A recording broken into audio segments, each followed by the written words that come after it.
हाय दोस्तों, welcome to धन। दोस्तों अभी रिसेंटली मैंने आपके साथ एक वीडियो किया था जहां पर मैंने डिस्कस किया था कि दो टाइप के स्प्रेड्स होते हैं, डेबिट स्प्रेड और क्रेडिट स्प्रेड। आप में से बहुत लोगों ने तो मुझे ये भी बताया है कि this is the biggest problem that we are facing, that हमें ये नहीं पता है कि कब कॉल स्प्रेड क्रिएट करना है और कब पुट स्प्रेड क्रिएट करना है। तो मैं सिंपली कॉल बाय करके बैठ जाता हूं, लेकिन कॉल बाय करने पर मुझे नुकसान हो जाता है। अगर आप भी ये प्रॉब्लम फेस कर रहे हो तो ये वीडियो स्पेसिफिकली आपके लिए है। एंड दोस्तों, अगर आपने अभी तक वीडियो को लाइक नहीं किया है और चैनल को सब्सक्राइब नहीं किया है तो प्लीज अभी के अभी कर लीजिए। आप वीडियो को लाइक भी कर लीजिए और चैनल सब्सक्राइब कर लीजिए और प्लीज मेक श्योर कि आप बेल आइकन पे क्लिक भी कर दीजिएगा सो दैट आपके पास ये सारी वीडियोस टाइमली पहुंचती रहे।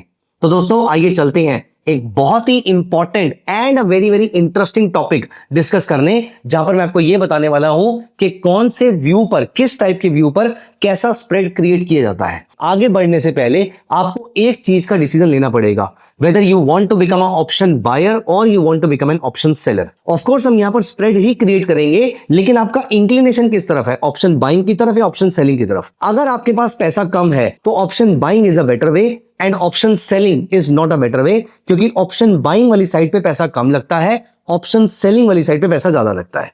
When I say option buying वाली स्ट्रेटजी, तो मेरा कहने का मतलब है डेबिट स्प्रेड्स। डेबिट स्प्रेड में पैसा कम लगता है, प्रॉफिट बहुत बड़ा आता है और लॉसेस छोटे होते हैं। क्रेडिट स्प्रेड में पैसा ज्यादा लगता है और लॉस भी बड़ा होता है। तो आप मेरे से पूछेंगे कि कोई इंसान फिर क्रेडिट स्प्रेड क्रिएट क्यों ही करेगा, यहां पर आपकी जीतने की प्रोबेबिलिटी ज्यादा हो। तो अगर आपको बड़ा प्रॉफिट चाहिए तो डेबिट स्प्रेड, अगर आपको ज्यादा नंबर ऑफ टाइम्स प्रॉफिट चाहिए तो क्रेडिट स्प्रेड। जैसे कि मैं आपको एग्जांपल दिखाता हूं, यहां पर आप नोटिस कीजिए, ये डेबिट स्प्रेड है, ये एक बुल कॉल स्प्रेड है और ये डेबिट स्प्रेड में आपका प्रॉफिट और आपके लॉस का प्रोपोर्शन ऑलमोस्ट सेम सा है, 50-50 मान के चलें हम इसको। लेकिन आप मार्केट के फ्लैट रहने पर आपको लॉस हो रहा है। यहीं पर अगर हम क्रेडिट स्प्रेड में आ जाते हैं, आपका लॉस ज्यादा है कंपेयर टू आपका प्रॉफिट, लेकिन आपकी प्रोबेबिलिटी ऑफ विन बहुत ज्यादा है, क्योंकि मार्केट के फ्लैट रहने पर भी आपको प्रॉफिट हो रहा है। तो ये था डेबिट स्प्रेड, बड़ा प्रॉफिट छोटा लॉस, या फिर रिलेटिवली प्रॉफिट और लॉस की प्रोपोर्शन जो है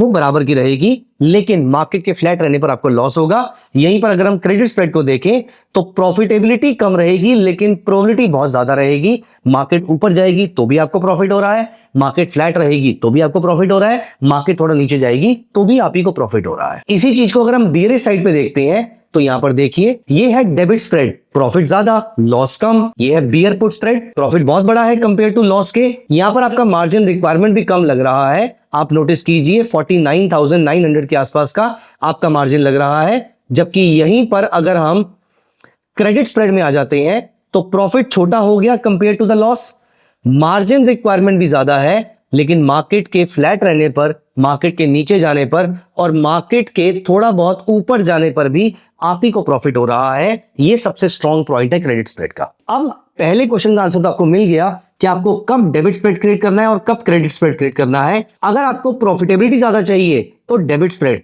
अगर आपको प्रोबेबिलिटी ज्यादा चाहिए तो क्रेडिट स्प्रेड। दोनों को एक साथ नहीं कर सकते, इनमें से किसी एक चीज को आपको चूज करना पड़ेगा। अब दोस्तों यहां पर आती है एक बहुत इंपॉर्टेंट डिस्कशन, मतलब कि crux of the story is, दो चीजें आपके लिए बहुत ज्यादा इंपॉर्टेंट है। पहला, बड़ा प्रॉफिट चाहिए तो डेबिट स्प्रेड, ज्यादा प्रोबेबिलिटी से जीतना है तो क्रेडिट स्प्रेड। बड़ा मूव एक्सपेक्टेड है तो डेबिट स्प्रेड, छोटा मूव एक्सपेक्टेड है, माइल्ड से मूवमेंट एक्सपेक्टेड है तो क्रेडिट स्प्रेड। दोस्तों ये दो चीजें आपके बहुत काम आएंगी। तो अगली बार कभी भी आप ऑप्शन में कोई स्ट्रेटजी बनाएं तो सबसे पहले ये सोचिएगा कि कितने बड़े मूव के लिए आप प्ले कर रहे हैं और आपको क्या लगता है कि आपके फेवर में जाने के चांसेस कितने हैं। अगर आपका कॉन्फिडेंस बहुत ज्यादा हाई है कि मार्केट मेरे फेवर में जाएगी ही जाएगी, कॉन्फिडेंस बहुत ज्यादा हाई है, तो debit spread is a better way to play this strategy. लेकिन अगर आपको लगता है कि मैं श्योर नहीं हूं, कॉन्फिडेंट नहीं हूं, तो क्रेडिट स्प्रेड पे दांव लगाइए, क्योंकि क्रेडिट स्प्रेड आपको मार्केट के फ्लैट रहने पर भी प्रॉफिट दे सकता है। तो दोस्तों आई होप आपको ये पूरा कॉन्सेप्ट समझ में आया होगा। अगर हाँ तो कमेंट्स में जरूर बताइएगा। Thank you so much guys, bye bye, take care of yourself. Investments in the securities market are subject to market risk. Read all the related documents carefully before investing.